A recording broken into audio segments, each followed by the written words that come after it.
দেখুন, ওই সায়নী ঘোষটা ওনার সম্পর্কে কিছু একটা বলতে গেলে সত্যি আমার মনে হয় ওনাকে কিছুদিন আগে না ইডি সিবিআই ডেকেছে। ধোয়া তুলসীর পাতা নয়।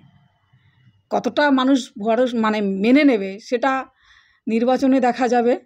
তবে নেত্রী কম আর অভিনেত্রী বেশি। যারা নাটক করতে জানে তারা সব জায়গায় নাটকটা বেশ ভালোই করে।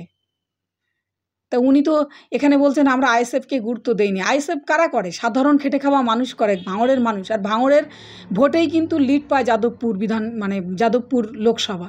সেই জায়গায় দাঁড়িয়ে সায়নী ঘোষ বলছে আমরা ভাঙড়ের মানুষকে মানে আইএসএফকে গুরুত্ব না দেওয়া মানে ভাঙড়ের মানুষকে গুরুত্ব দেন না। তাহলে উনি কার ভোটে জিতবেন?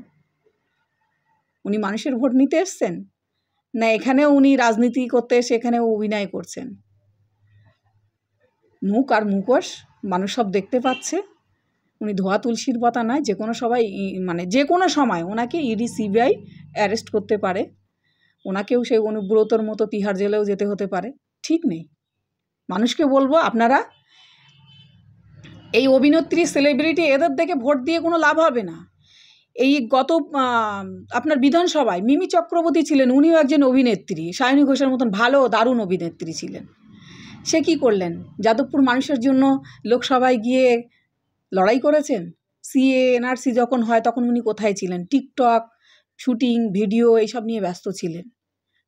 যখন কৃষি বিল পাশ হচ্ছে তখনও তারা সেই লোকসভায় অনুপস্থিত ছিলেন।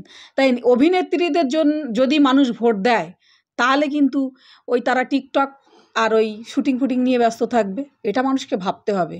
এই ভোটটা মানুষের মূল্যবান ভোট। এখানে মানুষের ভাগ্য নির্ধারণ হয় যে কে আপনার জন্য লড়াই করছে। আমি তো মনে করি এমন একজনকে ভোট দেওয়া হোক যে লোকসভায় গিয়ে এই খেটে খাওয়া ভাঙড়ের মানুষের সুখ দুঃখের কথা তুলে ধরবে, তাদের জন্য, তাদের অধিকারের জন্য লড়াই করবে, তাদের জন্য কথা বলতে পারবে। সেরকম মানুষকে ভোট দিয়ে লোকসভায় পাঠাক।